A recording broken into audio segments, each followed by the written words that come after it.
اسے شدت سے اس لڑکی کا انتظار تھا اور آج تو لگ رہا تھا وقت بہت دیر سے گزر رہا ہے۔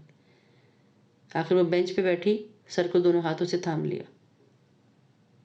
کہ میرا انتظار کر رہی تھی؟ کسی نے اس کے کندھے پہ ہاتھ رکھ کر کہا تو وہ کرنٹ کھا کر اٹھی۔ وہ سیاہ فام لڑکی سامنے کھڑی مسکرا رہی تھی۔ میں تمہارا ہی ویٹ کر رہی تھی۔ ہاں میں جانتی ہوں۔ کیوں؟ وہ آرام سے بینچ پہ بیٹھی، بیگ کا اسٹرپ کندھے سے اتار کر ایک طرف رکھا اور کتاب آہستہ سے گود میں رکھی، پھر جیسے فارغ ہو کر محمل کا چہرہ دیکھا۔ تم تھک گئی ہو؟ ہاں میں تھک گئی ہوں، میں تنگ آ گئی ہوں۔ اس دنیا میں میرے لیے کچھ نہیں ہے اور کوئی نہیں ہے۔ ہاں یوں نہیں کہتے، ابھی تم نے وہ سب کچھ لینا ہے جس کی چمک سے تمہاری آنکھیں چکا چوند رہ جائیں گی۔ ابھی تو تم صحیح رستے پہ آئی ہو۔ مجھے صحیح اور غلط کا نہیں پتا اور نہ ہی میں صحیح اور غلط کی تفریق میں پڑھنا چاہتی ہوں۔ اس نے بے اختیار نگاہیں چرائیں، اپنے دل سے، اپنے اندر بیٹھے گلٹ کے احساس سے۔ کوئی بات نہیں، شروع میں یہ کتاب مشکل لگے گی، جیسے کوئی عذاب ہو یا قید ہو، مگر پھر تم آہستہ آہستہ عادی ہو جاؤ گی۔ وہ ویسے ہی مسکرائی۔ یہ کتاب مجھ سے بات کرے گی؟ وہ ویسے ہی مسکرا کے پوچھی، یہ کتاب مجھ سے کیسے بات کرے گی؟ محمل سحر زدہ اس لڑکی کی گود میں پڑی کتاب کو دیکھ رہی تھی۔ روز اس کا ایک صفحہ پڑھنا اگر مشکل لگے تو میں تمہیں کچھ ایسے لوگوں کا پتہ بتاؤں گی جو اس کتاب کا علم سکھاتے ہیں، بالکل چپ چاپ خاموشی سے اپنا کام کرتے ہیں۔ میں تمہیں ادھر لے جاؤں گی، وہ تمہیں اس قدیم کتاب کا علم سکھائیں گے جس میں یہ کتاب لکھی ہے۔ پھر جب تم روزانہ اس کا ایک ایک صفحہ روانی سے پڑھنے کے قابل ہو جاؤ گی تو تمہیں پتہ چلے گا کہ ہر صفحہ تمہارے لیے نئی تدبیر ہے، نیا کل بتائے گا۔ اور اگر ایڈوانس میں ایک صفحہ آگے پڑھ لوں تو تم مجھے آنے والے کل کا علم ہو جائے گا؟ نہیں، تم اگر ایک دن میں پوری کتاب بھی پڑھ لو گی تب بھی وہ تمہاری وہی مدد وہی سلسلے سے کرے گی۔ تو بہتر یہی ہے کہ تم اس کو ایک ایک دن کر کے پڑھو۔ کیا مطلب؟ مطلب یہ کہ اگر تم پوری کتاب ایک وقت میں پڑھ لو لیکن وہی صفحہ تم جب اگلے دن پڑھو گی تو اس دن کے حساب سے تمہاری گزشتہ دنوں کی رودات چینج ہو جائے گی۔ میں سمجھی نہیں۔ دیکھو تمہیں سمجھ میں آ رہی ہوتی تو تم اس کتاب کی طرف یوں کھنچتی؟ تمہیں شک ہے نا؟ نہیں، مگر یہ تم مجھے کیوں دے رہی ہو؟ تمہارا اس میں کیا فائدہ ہے؟ اس نے کافی عقل مندانہ سوال کیا۔ میرا ہی تو اصل فائدہ ہے، وہ پراسرار انداز میں مسکرائی۔ جو تمہیں حاصل ہوگا اس کا ایک شیئر مجھے ہی جائے گا۔ شیئر؟ کیا مطلب؟ اور کتنے پرسنٹ؟ اپروکس تو مجھے نہیں پتا، شاید آدھا یا اس سے تھوڑا کم، لیکن یہ تمہارا مسئلہ نہیں ہے، میرا حصہ مجھے مل جائے گا۔ ہاں اچھا، تو پھر یہ میں لے لوں؟ مجھے تمہیں کچھ نہیں دینا ہوگا۔ نہیں، تمہیں مجھے کچھ نہیں دینا ہوگا۔ دیکھو پہلے خوب اچھی طرح سوچ لو۔ ہاں میں نے سوچ لیا، وہ تیزی سے بولی اور کتاب پر ہاتھ رکھ دیا، مبادن وہ اسے واپس نہ لے جائے۔ تو پھر لے جاؤ، یاد رکھنا یہ ایک بوجھ ہے جو میں تمہیں دے رہی ہوں۔ اگر تم نے وہ جنہیں تم عملیات کہتی ہو کر لیے اور یہ ویسے ہی کہے جیسے کتاب کہتی ہے تو سب بدل جائے گا۔ تم اس کتاب میں رہنے لگو گی، اس کتاب کے علاوہ تمہیں کچھ نہیں دکھے گا اور تم دیوانی ہو جاؤ گی، لیکن تم نے اسے چھوڑنا چاہا تو تباہ ہو جاؤ گی۔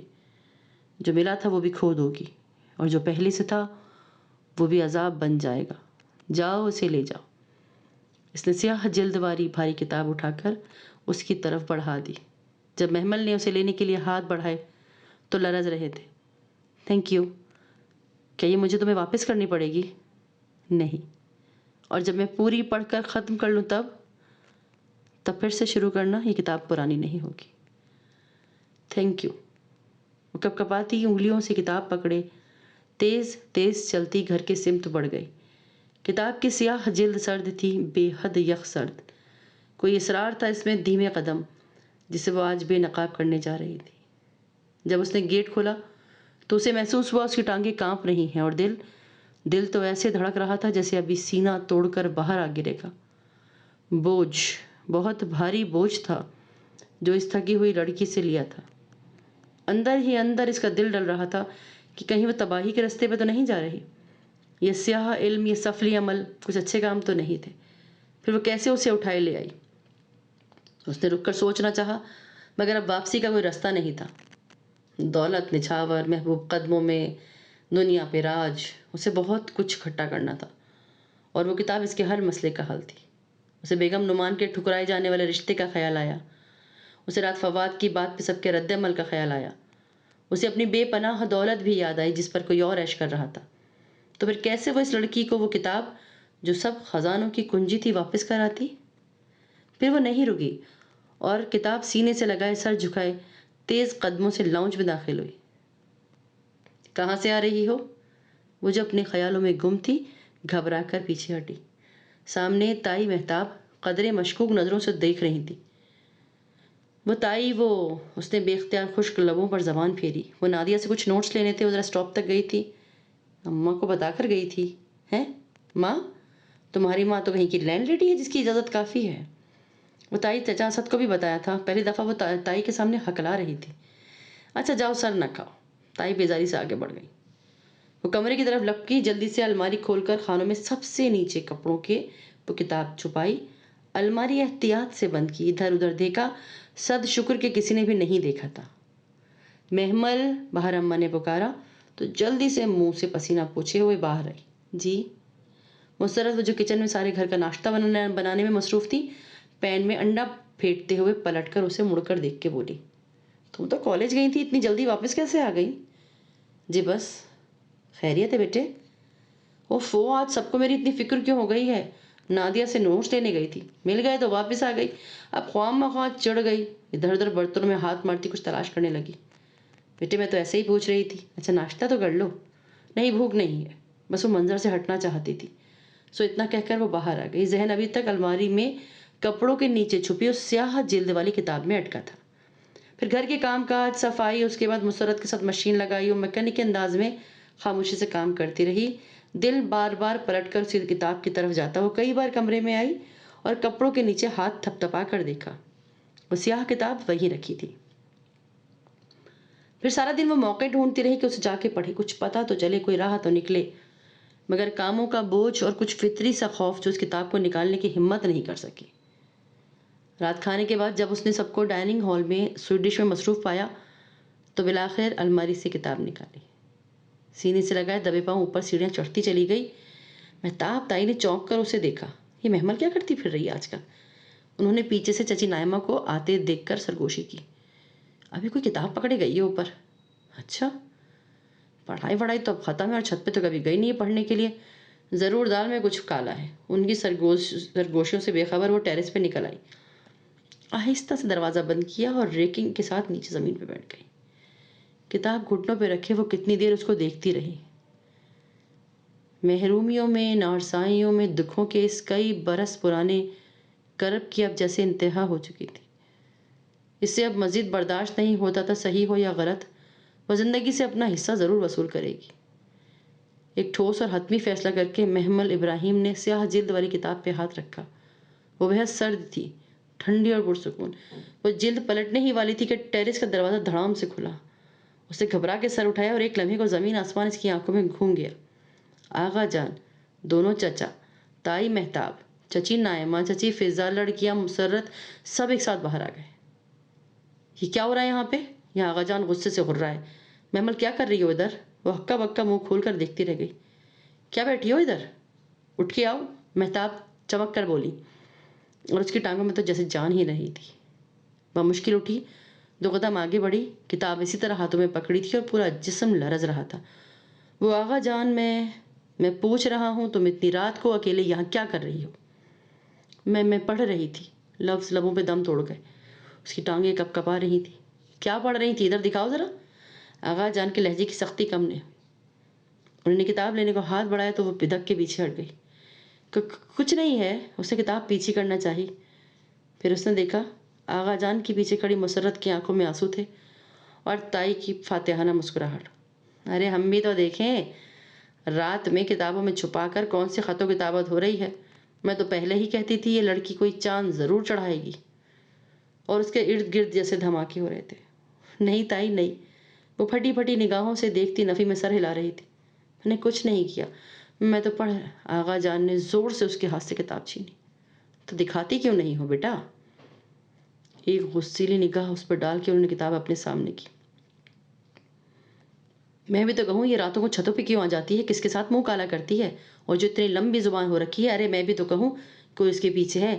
آغا صاحب، اس کمینے جس مردود کو چٹھیاں ڈالنے سے یہاں آتی ہے اسے لے کر آئیے اور ابھی 2 بول پڑھوا کر لے جائے، خاندان بھر میں ہمیں بدنام کرے گی یہ۔ اور اسے لگا جیسے آج وہ واقعتاً ہار گئی۔ آغا جان صفحے پلٹ رہے تھے اور پلٹتے صفحے کے ساتھ ان کا دل ڈوب رہا تھا۔ اس نے سر جھکا کر آنکھیں سختی سے مینچ لیں، آج وہ یقیناً اسے قتل کر دیں گے۔ وہ سفلی عملیات میں پڑ گئی ہے، اسے کبھی نہیں بخشیں گے۔ شرم نہیں آتی تمہیں گھٹیا عورت! آغا جان ایک دم دہاڑے تو اس کی رہی سہی جان بھی نکل گئی۔ اسے لگا جیسے وہ لہرا کے گرنے کو ہے۔ جب اس نے تائی کی آواز سنی، میں نے کیا کیا ہے؟ محمل نے جیسے خواب سے جاگ کر سر اٹھایا۔ وہ کھلی کتاب ہاتھ میں پکڑے محمل سے نہیں تائی سے مخاطب تھے۔ تمہیں شرم نہیں آتی اس یتیم بچی پہ الزام لگا کر ہم سب کو اکٹھا کر کر؟ ڈوب مرو تم ایسے الفاظ کہنے سے پہلے۔ وہ اب چھت پر پڑھ بھی نہیں سکتی۔ محمل نے پلکیں زور سے جھپکائیں۔ یہ آغا جان کیا کہہ رہے ہیں؟ آغا جان وہ اس کتاب، ارے ڈوب مرو تم سارے کے سارے، تم بے دین عورتوں! وہ قرآن شریف پڑھ رہی تھی، تم قرآن کی حرمت کا تو پاس رکھ لو۔ انہوں نے سیاہ کتاب بند کی، اسے چوما اور محمل کی طرف بڑھا دیا۔ بیٹا نیچے پڑھ لیتی تو سب پریشان نہیں ہوتے۔ یہ لو۔ اسے کتاب تھما کر ایک زہریلی نگاہ اس عورت پر ڈال کے واپس ہو لی۔ نہ تو وہ اب چوروں کی طرح پڑے گی، بندہ شک کرے گا تو ہی نا۔ میرا دماغ خراب تھا جو میں ایسا کہتی۔ تائی شرمندہ سے پلٹی۔ آغا جان کبھی کبھار انہیں یوں ہی سب کے بیچ میں جھڑک دیا کرتے تھے، اور نہیں تو کیا۔ سب نادم سے پلٹے اور وہ اسی طرح ساکت ہاتھ میں کتاب لیے کھڑی رہی۔ ٹیرس خالی ہو چکا تھا، سب جا چکے تھے پرسکون، اور سرخر مسرت بھی اسی طرح پتھر کا بت بنی وہاں کھڑی رہی۔ اس کتاب کا ہر صفحہ تمہارے گزرے دن کی روداد ہے۔ اس لڑکی کی آواز یاد آئی۔ یہ کتاب کبھی پرانی نہیں ہوگی، تم سب کو اپنی مٹھی میں کر کے دنیا پر راج کرو گی۔ اس سیاہ فام لڑکی کا ایک ایک فقرہ تماچے کی طرح اس کے منہ پہ برس رہا تھا، تڑاخ تڑاخ کر کے۔ اسے لگا وہ کبھی اپنی جگہ سے ہل نہیں سکے گی، یوں ہی صدیوں اس اندھیرے ٹیرس پہ کھڑی رہے گی۔ دھوکہ، مذاق، فریب، تمسخر، قرآن کی بے حرمتی، اس سیاہ فام لڑکی نے کیا کیا نہیں کیا۔ اتنا بڑا مذاق اس سیاہ فام لڑکی نے ایک پریشان حال لڑکی کو سبز باغ دکھا کر اسی کی مقدس کتاب تھما دی۔ یہ ہوا کیا تھا اس کے ساتھ؟ اس کے ہاتھ ابھی تک لرز رہے تھے۔ نہایت بے یقینی کے ساتھ اس نے سیاہ جلد والی کتاب کو اپنی آنکھوں کے سامنے کیا۔ سیاہ جلد صاف تھی، بے داغ، بے لفظ۔ اس نے درمیان سے کتاب کھولی۔ اوپر کی عربی عبارتیں اور نیچے انگریزی میں لکھا تھا۔ سب سے اوپر لکھا تھا دا الکہف، دا کیف۔ اس نے چند صفحے آگے کھولے۔ سورہ عنکبوت، دا اسپائڈر، سورہ المائدہ۔ محمل نے کتاب بند کر دی۔ آغا جان نے ٹھیک کہا تھا، وہ قرآن شریف تھا، ان کی مذہبی کتاب، مقدسی کتاب، اور اس نے کیسے کیسے قصے گھڑ رکھے تھے۔ ذلیل عورت! وہ شوق سے باہر نکلی تو اسے غصہ آیا، اور وہ لڑکی تو گھر بیٹھے اس پہ ہنس رہی ہوگی نا۔ وہ کتنی جلدی اس سے بے وقوف بن گئی۔ سیڑھیوں کی طرف لپکی، ہے نا، سر پہ دوپٹہ، نہ وضو نہ نماز، اور چلے ہیں قرآن شریف پڑھنے۔ نیچے لاؤنج پہ پڑے صوفے پہ تائی بیٹھی اسے طنز کر رہی تھی۔ بہت عرصے بعد آغا جان نے ان کو سب کے سامنے ذلیل کیا تھا۔ صبح وہ پھر جلدی آ گئی۔ سیاہ فام لڑکی پہلے سے ہی بینچ پہ بیٹھی تھی۔ اسے دیکھ کر محمل کے قدم تیز ہو گئے۔ قدموں کی چاپ پر اس نے سر اٹھایا۔ محمل نے اسے دیکھا۔ اسے دیکھ کر اس کی سیاہ آنکھوں میں امید کے دیے جل اٹھے۔ سڑک خالی تھی، وہ نارنجی سورج طلوع ہو رہا تھا۔ محمل اس کے سامنے آ کر کھڑی ہو گئی۔ سورج کی نارنجی شعاعیں اس کے پیچھے چھپ گئیں۔